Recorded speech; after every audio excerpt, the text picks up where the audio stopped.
हरे कृष्णा। तो आप सभी भक्तों का हार्दिक स्वागत है आज के प्रातःकालीन श्रीमद् भागवतम के डिस्कशन में। तो हम लोग चर्चा कर रहे हैं Shrimad Bhagavatam first canto 5th chapter. Ved Vyas ji को नारद मुनि के द्वारा भागवत की रचना के लिए इंस्ट्रक्शन दिए जा रहे हैं। तो इसके पिछले श्लोक 21 नंबर श्लोक तक चर्चा कर चुके हैं, जिसमें नारद मुनि वर्णन कर रहे हैं वेद व्यास जी के जन्म का या प्राकट्य का क्या कारण है। हालांकि वो अजन्मा है, भगवान के कला या सप्तविंश अवतार होने के कारण भगवान के कलाम है या अजम है। इससे प्रतीत होता है कि वेद व्यास जी भी दिव्य हैं। जिस प्रकार से भगवान कृष्ण के बारे में बताया जाता है, जन्म कर्म चमे दिव्यम एवं यो वेति तत्वतः, भगवान कृष्ण का भौतिक शरीर नहीं होता है। उसी प्रकार से वेद व्यास जी भी उनके सत्याविश अवतार है और अजम प्रजातम जगतः शिवायतन, हालांकि वो भी अजन्मा होते हुए भी प्रकट हुए, जन्म लिए हैं। तो फिर भी उनका जो शरीर है वो दिव्य है और इसलिए भौतिक जगत के जो नियम है, प्रकृति के नियम उन पे लागू नहीं होते हैं और इसलिए वो पूर्ण रूप से योग्य है भगवान के बारे में ये भागवत की रचना करने के लिए। अब अगले श्लोक में बोल रहे हैं नारद मुनि, इदम हि पुंसस्तपसः श्रुतस्य वा स्विस्तस्य सूक्तस्य च बुद्धिदत्तयो अविच्युतो अर्थः कविभिर्निरूपितो यदुत्तमा श्लोक गुणानुवर्णनम्।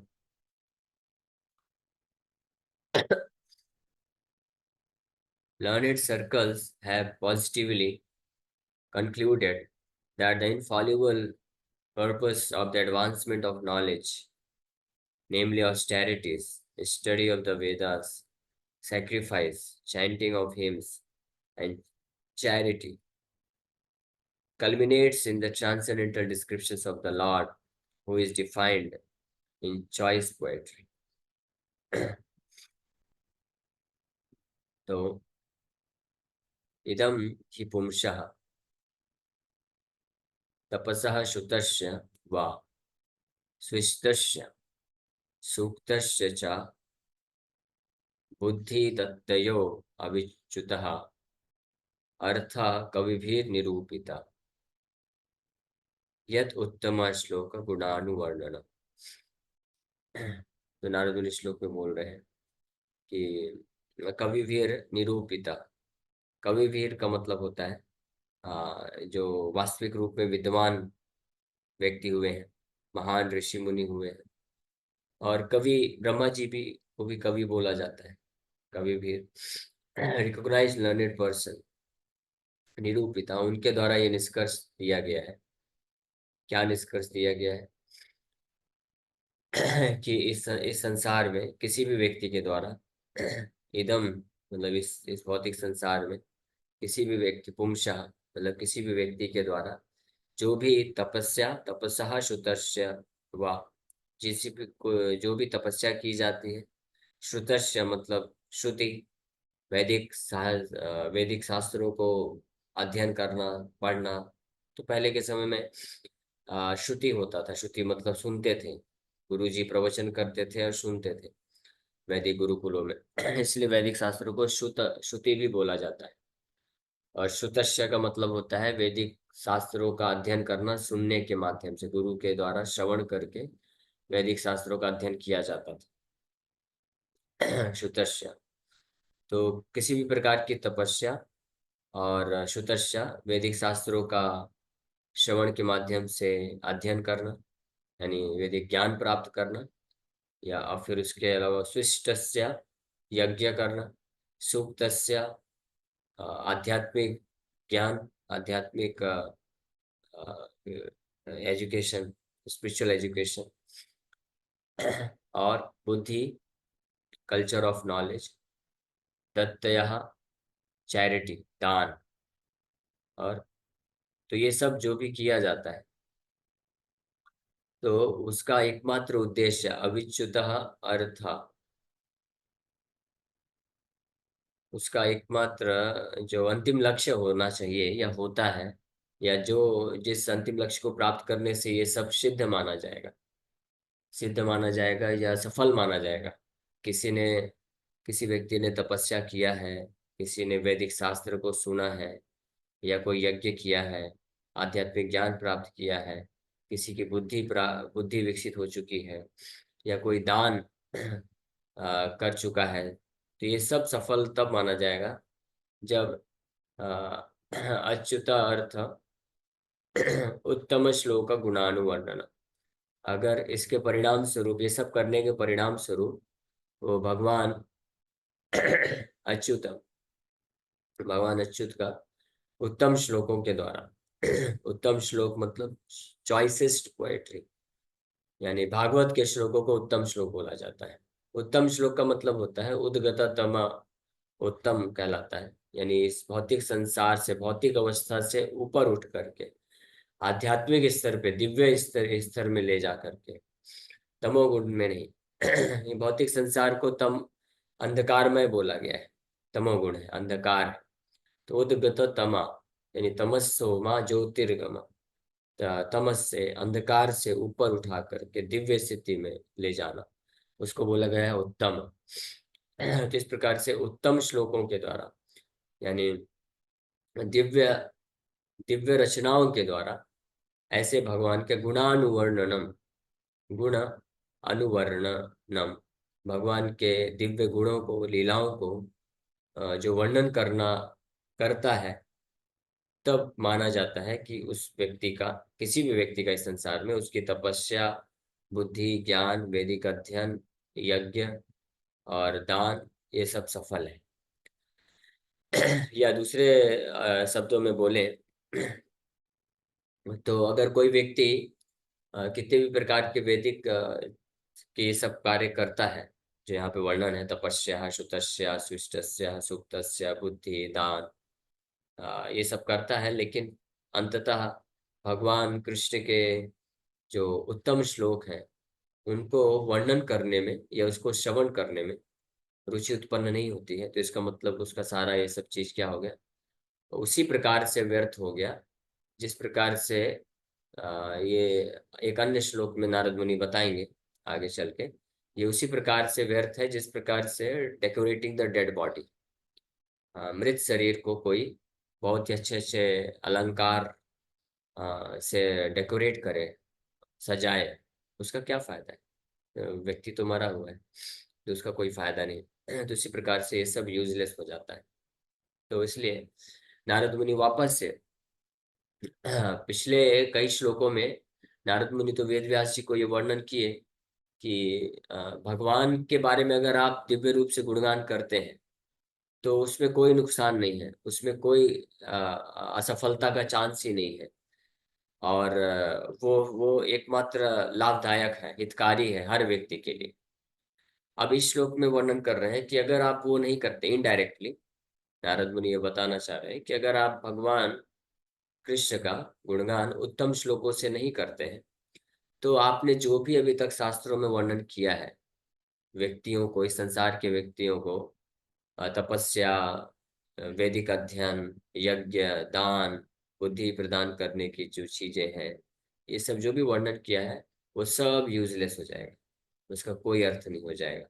क्योंकि अल्टीमेट कल्मिनेशन कल्मिनेशन मतलब निष्कर्ष, यानी फल बोल सकते हैं कि अल्टीमेट अंततः परिणाम या फल यही होना चाहिए कि व्यक्ति भगवान कृष्ण के उत्तम श्लोकों के द्वारा वर्णन और श्रवण करने में रुचि उत्पन्न कर सके। जैसे उदाहरण के लिए कोई बालक को स्कूल भेजते हैं, तो उसका, वो स्कूल में जा करके बहुत सारी चीजें, उसके टीचर्स होते हैं, बहुत सारा उसको सिखाते हैं, उसको होमवर्क देते हैं, लिखने के लिए देते हैं, सब कुछ करने के लिए देते हैं। तो वो सफल कब माना जाएगा? जब वो जो विद्यार्थी गया है, 4 5 6 साल का छोटा बच्चा है, अभी स्कूल में एडमिशन लिया है, तो वो जो भी वहाँ पे प्राइमरी स्कूल में जो भी सिखाते हैं टीचर्स, तो वो सब सफल तब माना जाएगा जब वो लड़का खुद से लिखना जान जाए, पढ़ना जान जाए, और बोलना जान जाए तो उसको सफल माना जाए। और अगर कोई है 1 साल 2 साल 3 साल ऐसे प्राइमरी स्कूल में जाके खूब तो उसको ट्रेनिंग मिला सब कुछ हुआ, लेकिन 2 3 साल के अंत के बाद भी वो जो है लड़का खुद से पढ़ नहीं पा रहा है, बोल नहीं पा रहा है, लिख नहीं पा रहा है, तो फिर क्या मतलब हुआ 2 3 साल की उसकी पढ़ाई का? कोई मतलब नहीं। या जो बड़े विद्यार्थी स्टूडेंट हैं, स्कूल पूरा स्कूल पढ़ाई किया, कॉलेज पढ़ाई किया, लेकिन सारा डिग्री प्राप्त करने के बाद भी अगर वो एक एक जॉब भी प्राप्त नहीं कर सकता है या अपने पैरों पे खड़ा नहीं हो सकता है, कोई खुद का अपना बिजनेस नहीं खोल सकता है, कोई जॉब धंधा नहीं कर सकता है, तो इसका मतलब उसका पढ़ाई तो फिर व्यर्थ हो गया, इसका मतलब उसने पढ़ाई नहीं किया। तो इसी प्रकार से आपने, वेद व्यास जी को बोल रहे हैं, आपने जो भी ये सब वर्णन किया है अलग अलग शास्त्रों में, तपस्या ज्ञान यज्ञ जो भी है चीजें, तो अगर ये सब के परिणाम स्वरूप अंततः व्यक्ति इस स्थिति पे नहीं आता है कि भगवान का उत्तम श्लोकों से गुणगान ना कर सके या भगवान के इन उत्तम श्लोकों के गुणगान को श्रवण करने में रुचि उत्पन्न ना हो सके, तो उसका उसी प्रकार से व्यर्थ हो गया। तो इस प्रकार से ये यहाँ पे इनकरेज कर रहे हैं, इसलिए अभी तक आपने जो भी रचनाएं की है तो उसमें जो कल्मिनेशन है, यानी अंत अंतिम जो रचना है, जो आपके पूरे पूरे शास्त्रों की रचना को सफल बना देगा, वो है ये भागवत की रचना। तो पहला चीज तो यहाँ पे ये स्पष्ट रूप में वर्णन कर रहे हैं। दूसरा महत्वपूर्ण चीज है कि यद उत्तम श्लोक गुण अनुवर्णनम, गुणानुवर्णनम, अनुवर्णनम, ये हमने कई बार चर्चा किया है। अनुवर्णनम, भागवत में जहाँ पे भी भगवान के अनुकीर्तनम अनुवर्णनम, ये अनु शब्द आता है। अनु शब्द का अर्थ, कई अर्थ होते हैं। अनु के अनु का अर्थ होता है फॉलोइंग, यानी किसी को फॉलो करते हुए, अनुगमन, अनुगमन अनुकरण, ये सब इसी शब्द से बनते हैं। प्रीफिक्स अनु प्रीफिक्स से लगता है। तो अनु का मतलब होता है कि किसी को फॉलो करते हुए कार्य करना। तो गुणानुवर्णनम का मतलब है कि अगर कोई व्यक्ति ये सारे वैदिक शास्त्रों के नियम कानून का पालन करने के पश्चात भगवान के जो महान शुद्ध भक्त है, महाजन है, महाजनो ये न गतः स पंथ, भगवान के महाजन जो भक्त हैं, जो भगवान का शुद्ध प्रेममय शुद्ध भक्ति या भगवान के प्रति प्रेम रखते हैं, जो वैकुंठ के स्तर के हैं, तो उन्होंने जिस प्रकार से भगवान का भक्ति किया है, उनके पद चिन्हों में उस प्रकार से भगवान के कथा, भगवान के गुणों का वर्णन और श्रवण करने के लिए प्रेरणा मिलना, उसको बोलते हैं अनुवर्णन। और अनु का मतलब एक और होता है। अनु का मतलब होता है कि निरंतर, कंटिन्यूअस, विदाउट इंटरप्शन, बिना बिना रुकावट के। तो तो अगर कोई व्यक्ति किसी भी प्रकार के नियम कानून का पालन करके इस स्थिति पे आ जाए कि वो निरंतर भगवान के गुणों, गुणानुवर्णनम, भगवान के गुणों का श्रवण और कीर्तन करने में सक्षम है, तभी उसके बाकी सारे जितने भी कार्य हैं, नियम कानून जो पालन किया है, वो सफल माना जाएगा। ये मतलब है यद गुणानुवर्णनम एत योर योर किंकरम एव। ये रूप गोस्वामी भी अपने एक श- हाँ भक्ति रसामृत सिंधु में वर्णन करते हैं इसके बारे में। तो यद गुणानुवर्णनम, यद उत्तम श्लोक, गुणानुवर्णनम, तो यद उत्तम श्लोक यहाँ पे जो आया है, तो उत्तम श्लोक भगवान कृष्ण का एक नाम भी है उत्तम श्लोक। या उत्तम श्लोक का मतलब है कि जिनका वर्णन दिव्य श्लोकों की, दिव्य रचनाओं के द्वारा किया जाता है। तो यद उत्तम श्लोक का गुणानुवर्णनम, कि अगर जिसके प्रभाव से, यानी पिछले 3 लाइन में जो भी चीज बताए, तपसा श्रुतस्य शिष्टस्य सूक्तस्य बुद्धि दत्तयो, ये सब करके अगर कोई भगवान उत्तम श्लोक यानी भगवान कृष्ण, कृष्ण का एक नाम है उत्तम श्लोक, तो उनके उनका गुणानुवर्णनम कर सके, गुणा अनुवर्णनम कर सके। अनुवर्णनम, तो एक तो मीनिंग हो गया कि महाजन शुद्ध भक्तों, specially with respect to Krishna, भगवान कृष्ण के संदर्भ में ब्रजवासियों के भाव को, ब्रज के जो गोपियां हैं, जो ब्रज गोप हैं, उनके भाव को अंगीकार करके उनके भाव के अनुसार वर्णन कर सके, श्रवण कीर्तन कर सके, तब उसका ये सफल माना जाएगा। गुणानुवर्णन, अनु का मतलब, एक मतलब हम लोग चर्चा कर रहे थे कि निरंतर, कंटिन्यूअसली अनुवर्णन कर सके, तब उसका ये सब जो है सफल माना जाएगा, जितने भी वो ये नियम कानून पालन किया है। तो इसके विषय में रूप गोस्वामी भक्ति रसामृत सिंधु में श्लोक में बताते हैं, स्मृतव्य सततम विष्णु, विस्मृतव्यो न जातुचित, सर्वे विधि निषेधास्यु, एतयोर एव किंकरा। Krishna is the origin of Lord Vishnu. He should always be remembered and never forgotten at any time. All the rules and prohibitions mentioned in the Shastra should be the servants of these two principles.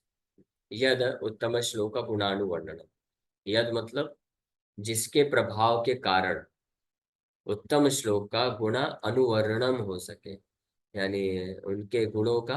और गुणा अनु का मतलब होता है कि नाम रूप गुण लीला, चारों चीजें, भगवान के नाम का, भगवान के गुण का, भगवान के रूप का, भगवान के लीलाओं का स्मरण चिंतन या श्रवण कीर्तन, जो, और अनु का मतलब निरंतर कर सके, तब उसका ये जितने भी शास्त्रों के नियम कानून है पालन करने, वो सफल है, अन्यथा सब क्या है, व्यर्थ है, यूजलेस। इसी को भागवत में अन्यत्र बोला गया है, श्रम एव ही केवलम, यूजलेस इंडेवर है और कोई उसका अर्थ नहीं।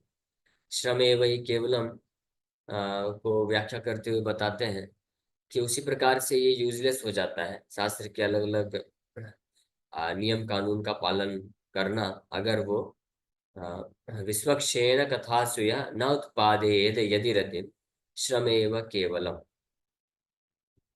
विश्वक्षेण, श्रम एव ही केवलम, भागवत के पहले स्कंद के दूसरे अध्याय के 8वें नंबर श्लोक में, धर्म स्वनिष्ठितः पुंसा विश्वक्षेण कथासुया न उत्पादेत यदि रतिम, श्रमेव ही केवलम। धर्म स्व अनुष्ठित, अपने अपने धर्म, अपने अपने वर्ण और की स्थिति अनुसार, कोई ब्राह्मण क्षत्रिय वैश्य शूद्र ब्रह्मचारी गृहस्थ वानप्रस्थ संन्यास, ये वर्ण और आश्रम है, या स्त्री पुरुष बालक जो भी है, तो अपने अपने स्वनिष्ठित, अपने अपने स्थित में, कंडीशन में स्थित रहते हुए, धर्म यानी शास्त्रों के अनुसार जो कर्तव्य दिए गए हैं, उसको कोई बहुत अच्छे तरीके से पालन करता है। लेकिन उसका विश्वक्षेण, विश्वक्षेण भगवान कृष्ण का एक नाम है विश्वक्षेण, तो विश्वक्षेण कथासु यह, लेकिन भगवान विश्वक्षेण के कथा यानी भगवान के वचनों में, उपदेश में, कृष्ण कथा या विश्वक्षेण कथा का मतलब होता है कृष्ण ने जो बोला है, कृष्ण जो चाहते हैं करने के लिए, जो भगवत गीता है, कथा उसको भी बोलते हैं। और जो कृष्ण के बारे में है, यानी उनके नाम रूप गुण लीलाओं का जो वर्णन है, गुणानुवर्णन, जैसे आज के श्लोक में आया है, तो उसके प्रति न उत्पादयेत यदि रतिम, अगर रुचि उत्पन्न नहीं करता है, आसक्ति नहीं लाता है, यानी व्यक्ति जो है वो तत्पर नहीं है, is not incline to follow the instructions of the supreme lord, उसके उसके अंदर ये प्रेरणा ही नहीं आ रही है कि वो भगवान जो कथा कर रहे हैं, यानी भगवान जो बोल रहे हैं गीता में कि आप ये करो, ऐसे करो, मन मनाप मद भक्तो मध्याजी माम नमस्कुरु, पत्रम पुष्पम फलम तोयम यो में भक्त्या प्रयच्छति। इसमें अगर उसको इंक्लिनेशन नहीं आ रहा है, तो उसका पूरा जितना भी धर्म का कार्य किया गया है, श्रम एवं ही केवलम बोला गया है। तो कोई बोल सकता है क्या श्रम एवं ही केवलम मतलब पूरी तरह से व्यर्थ हो गया? तो बताते हैं कि पूरी तरह से उसी प्रकार से व्यर्थ व्यर्थ हो गया, जैसे कि कोई जो धान होता है, तो धान में से चावल निकाल लेने के बाद भूसा बचता है, और वो भूसा बचा है, अब उस भूसे को पीट रहा है, कोई मेहनत कर रहा है ये सोच करके कि उसमें से अनाज कुछ फल मिल जाएगा, तो वो उसी प्रकार से व्यर्थ हो जाता है। उसी प्रकार से हर प्रकार के धर्म के कार्यों को करने के बाद अपने अपने स्थिति अनुसार जो भी कर्तव्य का हम पालन करते हैं, अगर उसका रिजल्ट ये नहीं होता है कि विश्वक्सेन कथासु यदि रतिम उत्पन्न नहीं होता है, तो वो श्रम एवं हार्ड एंडेवर हो गया, जस्ट। क्योंकि मुख्य उद्देश्य तो यही है कि सर्वे विधि निषेधाशु, शास्त्र में जितने भी विधि बताए गए, विधि मतलब क्या करना चाहिए, किन कर्तव्यों का पालन करना चाहिए, और निषेध मतलब क्या नहीं करना चाहिए, किससे अपने आप को बचाना चाहिए, ये जितने भी बताए गए हैं, ये सब एतयोर एव किंकरः, ये केवल ये दो महत्वपूर्ण नियम, दो महत्वपूर्ण चीज के ये सर्वेंट्स है। किंकरा, किंकरा मतलब दास है, सर्वेंट है। किसके? स्मृतभ्य सततम विष्णु, भगवान विष्णु का, भगवान कृष्ण का अगर सतत स्मरण करना, और विस्मृतव्य न जात उचित, उनका कभी विस्मरण नहीं होना। तो सतत स्मरण हो सके, इसके लिए विधि बताए गए, और विस्मरण कभी ना हो इसके लिए निषेध बताए गए। हाँ, ये दोनों चीजें महत्वपूर्ण है कि सतत रूप में, यानी पॉजिटिव तरीके से भी कृष्ण का हमेशा स्मरण होता रहे, इसके लिए विधि, यानी क्या करना चाहिए, रूल्स रूल्स बताए गए, ताकि कभी भूले नहीं। जैसे chanting of the holy name, हरिनाम का जप करना, भगवान की कथा का श्रवण करना, भक्तों का संग करना, भगवान का दर्शन करना, तो ये विधि है जिसके द्वारा हम सतत रूप में कृष्ण का स्मरण कर सकते हैं। और निषेध होते हैं जो बताए जाते हैं ताकि हमको हमारा कभी विस्मरण ना हो। जैसे रूल्स रेगुलेशन इसको बोलते हैं, निषेध को मतलब रेगुलेशन। तो रेगुलेशन जैसे बताए गए हैं कि ये चार प्रकार के, जो विशेष रूप से जो चार प्रकार के पाप है, उसको नहीं करना, क्योंकि वो चार प्रकार के पाप करने में कोई लगेगा तो निश्चित रूप में वो भगवान को विस्मरण हो जाएगा। तो ये जो विधि और निषेध है, ये बनाए किस लिए गए हैं, ताकि सतत रूप में कृष्ण का स्मरण हो सके, और कृष्ण का विस्मरण यानी फॉरगेटफुलनेस, उनको कभी भूले ना, इसको ध्यान में रखते हुए विधि और निषेध शास्त्रों में बताए गए। लेकिन अगर कोई व्यक्ति विधि और निषेध का पालन तो करता है, लेकिन स्मरण नहीं हो रहा है सतत रूप में कृष्ण का, और अपने आप को विस्मरण से बचा नहीं पा रहा है, तो इसका मतलब वो फिर उसका पर्पस सॉल्व नहीं हुआ ना, पर्पस सॉल्व नहीं हुआ, उद्देश्य की पूर्ति नहीं हुई। हाँ, इसीलिए बोला गया है कि श्रम एव ही केवलम। और इसी चीज को यहाँ पे भागवत में अब नारद मुनि जो है वेद व्यास जी को बोल रहे हैं कि यद उत्तम श्लोक गुणानुवर्णनम, ये होना चाहिए। अगर अगर आप जो भी आपने शास्त्र में वर्णन किया है, उसका रिजल्ट अगर ये नहीं होता है, उत्तम श्लोक गुणानुवर्णनम नहीं होता है, तो इट्स ऑल यूजलेस, श्रम एव ही केवलम हो गया। ये सरल भाषा में अगर बोले, कहने का मतलब है कि कोई भी व्यक्ति कितने भी शास्त्रों को पढ़ता है, कितने भी धर्म कर्तव्यों का पालन करता है, अगर वो भागवत में रुचि उत्पन्न नहीं करता है, तो उसका पूरा धर्म कर्तव्य जो है यूजलेस हो जाता है, तो उसका कोई अर्थ नहीं। आप बोलेंगे ऐसा कैसे बोल सकते हैं यूजलेस, तो नहीं, हम नहीं बोल रहे, यहाँ पे समय वही केवलम, ये खुद भागवत में बता रहे हैं नारद मुनि। समय भी क्यों ऐसा बोला जा रहा है, क्योंकि अगर कोई व्यक्ति इस स्थिति पे नहीं आया, भागवत के प्रति रुचि उत्पन्न नहीं किया, जहाँ जो यहाँ पे बोला गया यद उत्तम श्लोक गुणानुवर्णनम, ये जो एक लाइन है आखिरी का, यद उत्तम श्लोक गुणानुवर्णनम, इसका मतलब यह श्रीमद् भागवतम ग्रंथ, क्योंकि उत्तम श्लोक का गुणों का वर्णन बहुत ही अनुवर्णन, यानी महान शुद्ध वैष्णव जो है भागवत में जो वर्णन किए, प्रहलाद महाराज, ध्रुव महाराज, पांडवास है, गोपियां हैं, ब्रजवासी हैं तो उनके उनके उनके अनुगमन करते हुए भगवान के दिव्य गुणों का जो वर्णन किया गया है, और उत्तम है वो, तो इसलिए ये भागवत ही है, ये यद उत्तम श्लोक गुणानुवर्णन। तो ये यद उत्तम श्लोक गुणानुवर्णनम is equal to Shrimad Bhagavatam. तो अगर श्रीमद् भागवतम ग्रंथ को कोई नहीं पढ़ता है, या श्रीमद् भागवत ग्रंथ को पढ़ने में या सुनने में या वर्णन करने में किसी का रुचि अगर नहीं उत्पन्न हुआ है, तो उसके द्वारा अब अन्य जितने भी प्रकार के धर्म के कार्य किए गए, वो सब जो है निरर्थक हो जाता है। वो चाहे प्रवृत्ति मार्ग के हों या निवृत्ति मार्ग के हों। हाँ, प्रवृत्ति मार्ग के जैसे हो गए, यहाँ पे जो वर्णन किया गया है, शिष्टस्य, सैक्रिफाइसेस, यज्ञ लोग करते हैं, यज्ञ करते हैं ताकि they can be promoted to heavenly planets, स्वर्ग इत्यादि लोगों को। हाँ, जन्म ऐश्वर्य श्रुतः श्री भी, ये चार भौतिक ऐश्वर्य प्राप्त कर सके, इसके लिए लोग यज्ञ करते हैं। और दत्तय हो, दान, जो दान भी यहाँ पे दिया हुआ है, तो दान देते हैं लोग, यज्ञ करते हैं। वो ये प्रवृत्ति मार्ग यानी भौतिक लाभ प्राप्त करने के लिए, स्वर्ग इत्यादि लोगों को प्राप्त करने के लिए, या भौतिक ऐश्वर्य प्राप्त करने के लिए, तो चाहे प्रवृत्ति मार्ग हो या तपसा, श्रुतस्या और सुक्तस्या, ये जो तीन चीज है, तपसा तपस्या करना, और श्रुतस्या स्टडी ऑफ वैदिक वेदास, और सुक्तस्या स्पिरिचुअल एजुकेशन यानी आध्यात्मिक ज्ञान प्राप्त करना, उपनिषद हो गए, वेदांत सूत्रों के माध्यम से निवृत्ति मार्ग में आगे बढ़ने के लिए। निवृत्ति मार्ग का मतलब होता है भौतिक भोग वासनाओं को त्याग करके व्यक्ति मोक्ष के मार्ग में जाना चाहता है, उसको निवृत्ति मार्ग बोलते हैं।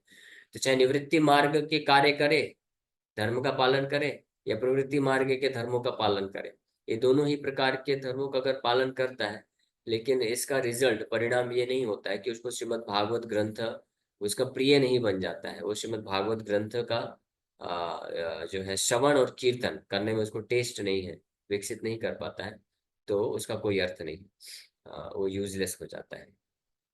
तो इस प्रकार से बहुत ही अद्भुत तरीके से यहाँ पे निष्कर्ष बताया जा रहा है कि यद उत्तम श्लोक गुणा अनुवर्णन। इसीलिए आप जो है ऐसे उत्तम श्लोक भगवान का अनुवर्णन करिए विदाउट हेसिटेशन। तो इसका तात्पर्य हम लोग कल पढ़ के और थोड़ा चर्चा करेंगे। हरे कृष्ण।